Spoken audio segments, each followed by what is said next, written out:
Cause baby, you're a star, so let your light shine. Searching for your glow, never know what you might find. Tomorrows don't exist, so now is the right time to add that beat to your lifeline.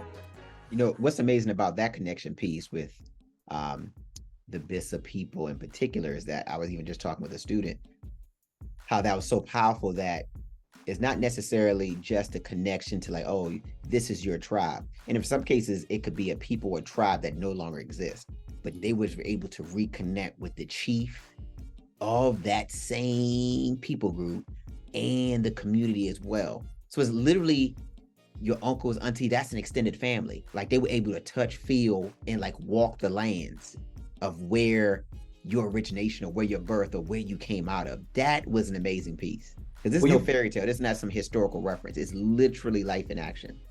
And you prophesied it. And you prophesied it. If you can talk a little bit about that. Remember that Eden, we called it the Eden anointing that started when you was preaching or sharing. I wouldn't say preaching. More, yeah. What was that feeling you felt? Because I mean, when you go to Ghana, that's a whole nother realm coming for you. So tell us your anticipation and walk us through, I think, that Zambia piece, because that ties into what happened for sure. Well, yeah, because even in Zambia, when I had a chance to share with the students that day, I mean, that day was just overwhelming in general, because it was just out of the ordinary from the beginning to the end. I'm not a crier, but it was just like tears flowing, talking. But the central piece and the focus was about the prodigal son, and going through the scriptures of how the prodigal son, how he left his homeland, and then that process. Because the theme around it was the connection between the two brothers. How did that brother feel who was left behind, where all the pressure, all the responsibility, and all the joy and glee wasn't for him? He had to bear out the responsibility of his brothers, the family, with almost like no recognition, no nothing. But then a new brother, the brother who left, took the spoils prematurely, was pompous, arrogant, went to the foreign land, lived a desolate life. I mean, even until it talked about how the scriptures mentioned like he had to work in the pig's pen. Why? Because he wasn't a citizen of that country. And then making that connection to how many of our people leave our homeland to go to the foreign land, not being citizens of that country and having to do the debased, the most inhumane jobs. That connection is so real, because it even came like live to fruition. For an example, you knew of people having to literally work with pigs and swine. But it goes to that depth as to how to understand how real the scriptures are and how the life which you live, like I said, there's nothing new under the sun. We're just repeating and living what nature and what's natural in the course of a human history. So, but it's that connection piece and understanding how, just as the prodigal son, the father was open, he was gracious, and he was forgiving, that despite what the son had done, he was still there, loving and wanting to bring him back home. And that was the same experience we had there. Our brothers, our sisters, our fathers, and our mothers, they welcomed us with open arms, even if they hadn't seen us in so long, because we were representation of those who had left before. But coming back, asking for forgiveness and trying to reconnect with our extended family, I think that was the overwhelming experience that I think words couldn't actually even like define. It was like no one knew what was going on, but we knew something was going on because it was an abnormal experience. And it's very few times in our lives that we've experienced like we can go back to more Cirillo, we can go back to different entities, but that one, it was just totally weird, because I'm sitting there handshaking. We were just, we were singing and worshiping, and I was like, what is this? Like I knew in my mind, my body, everything, but then it was like, what is this? And all around us, it was like us as a core, those once again, who had left and come back. I knew it's almost like we were standing in the gap, and we were the representation of all that had left before to come back, to reconnect with those people, to let them know that, now, you know what? We messed up. You know what? We're sorry.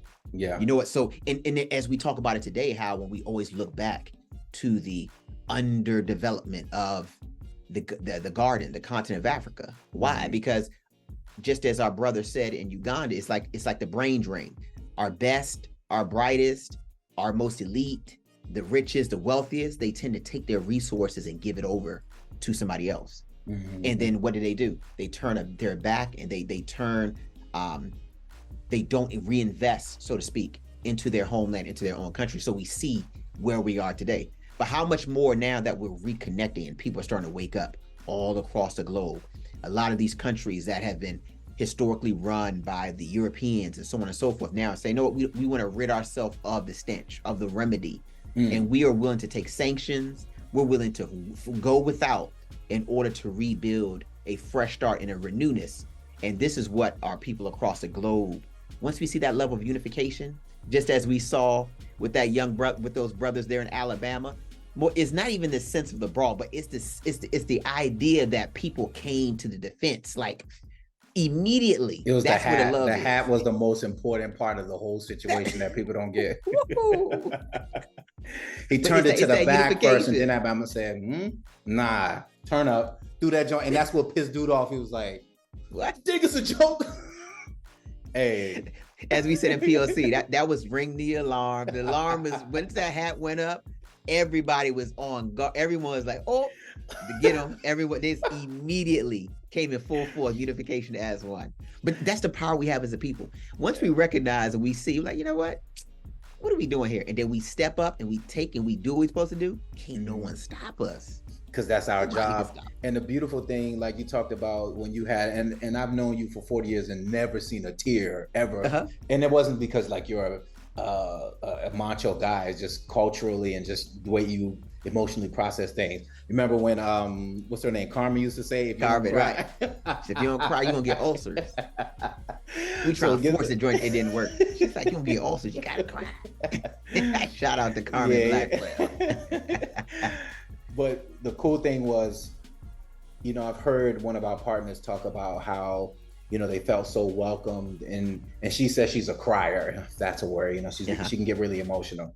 And I heard her say when we were in Gemini with the project, where we're going to be doing the aquatic gold, as we call it, the green gold, and helping create jobs in those regions. So if you want to be a part of some of our entrepreneurial endeavors, please do get in touch with us. But she was talking about how thank you for welcoming me home. For 400 years we've been gone, but I stand as a testament that we're home. And then and she said we are home, and the translation dude kept saying it in his language, and you could feel the energy picking up. And it was something happening almost like in Zambia when that unction came down. That anointing came down and just and blanketed us, almost like the Most High saying, this is my beloved children in whom I'm well pleased. This is Moshe. This is the bridge builders, because you speak the language and have the assets of the palace, but can touch down to the rule and to the dirt and bring the message to my people.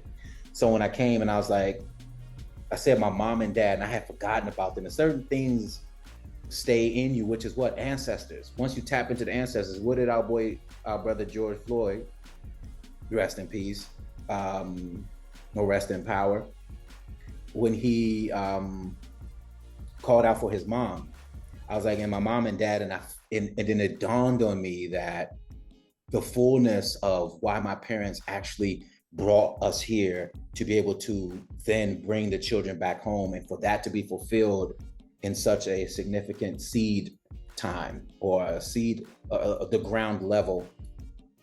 I still haven't even seen the video yet. I just remember I was sobbing that Laura and our other teammate had to come up and kind of support me. I was like, yo, I could not hold it, Cole. I don't know what was going on. And not that I'm afraid to go look at it. I didn't want to touch that emotional space again, but it was so liberating because we're still connected to our ancestors. You have to remember when the Most High spoke to Moshe and he engaged him through the fiery, burning bush, he said, who are you? You're saying you're the Most High, the creator of all things, but these people our people is toe up, like people say. That's why most people, like you said, with the religious edifice or church they had at the Amida Castle, how could that be? How could they mix it?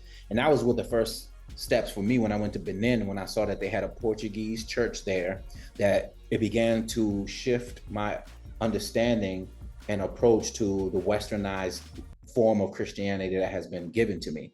And that was my journey. So anyhow, when I came back and saw that again full circle, it touched me. But anyhow, so Moshe said, who are you? He said, I'm the God of your ancestors. Mm-hmm. I'm the God of your forefathers. So the same thing with us here, whether you be in the diaspora, whether it be in Alabama. One person was saying it as a joke, but once again, that's their DNA reenacting, where they were like, it felt like our ancestors, because they were sold, enslaved in that area, and it was such a significant part in the slave trade, where this brawl took place, that our ancestors could have possibly been fighting with the ancestors of those people whose ancestors enslaved us. Just that type of cultural awareness and understanding begins to tap you into another realm, because most people tell you not to worship your ancestors, but the money system is ancestors. Well, so I'm glad you mentioned that, because just as the scriptures say that I'm the God of your ancestors, and then even when you listen to some of the prayers and even the declarations of people in the Bible, they always reference fathers, mothers, grandfathers, the household they came from. But in modern day, I'm saying modern day Christianity, it seems like that is something that they say is cultish, tribal, idolatry. Idolatry, yeah, but it doesn't make sense, because everything that you reference in the scriptures, you're referencing someone of old who lived before you, who subsequently is your ancestor. So how can that be idolatry when, if you're talking about I'm from the seed of Abraham, but we talk about Abraham all the time, is that ancestry worship? No. You're recognizing and you're having the reverence and awareness to understand the seed line, the path by which you came from. Hence, when we look at the scriptures, such and such begat such and such. Why are they always constantly pointing out the lineage, the delineation of where you come from beginning to end, and where you route to? Because that's important. What tribe do you come from? That's what everything. seed line do you come from? What, if you're watching Game of Thrones, what household are you from? These are all important. So as you just mentioned, the currency, the money we carry, somebody's face is on it. Whose face? What family? And what families are tied to that money? Hence why wealth gets distributed and passed down from generation to generation to generation to generation, because it's going down that linear path. And it's a form of worship. Mm-hmm. When we did on one of the videos, when they dedicated the land that they gave us, that was for the community, they consulted, or as they say, some would say, pray to the ancestors, to the Father. And there was a fight, like, well, that's idolatry. You're only supposed to pray through the Son, and you're not. They started getting to doctrinal areas, and I said everything has to have interpretation, and you have to understand. Like you would say it so wonderfully. Most people, if you read in the scriptures, Daniel, when he was going to go pray, what did he start off? He started off with praying for forgiveness for what his ancestors had done. Before we can move anywhere, you have to know what got you where you at. And that's the decisions of your ancestors, good or bad. And for the most part, if you're here, that means your ancestor, the Most High, was gracious, but your ancestors did a lot of right, because you're still here. And then for you to go back to the place where you were enslaved and find your seed line all the way, is that not the most, who on the earth can say they've experienced that? She said there was two things that she never thought she would experience in her lifetime, which would be a black president or ever know where she's from. And that's the common story of a lot of our brothers and sisters here in the States and across the globe, is that even when they do try to trace back their lineage, like, once again, it's not something that sometimes, in some cases, they can't find it, they can't navigate it. There's so much not division, but so much demarcation of 50% this and that to align it to a specific group of people. And once again, you were able to walk that land, see the people, see the chief of where you came from. There's nothing that like I said, there's nothing ever that we would ever do in life that would probably even be able to match that. And I could tell by even just by her testimony or her recollection of what she was experiencing, what she felt, and what she was able to experience that's just mind-boggling. I honestly feel like that's my purpose, and it's been fulfilled. So the Most High was to take me tomorrow. You good? I did it. I obeyed.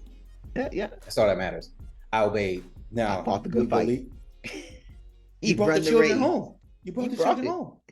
I'm always questioning the big man, and why I take his way of teaching personal.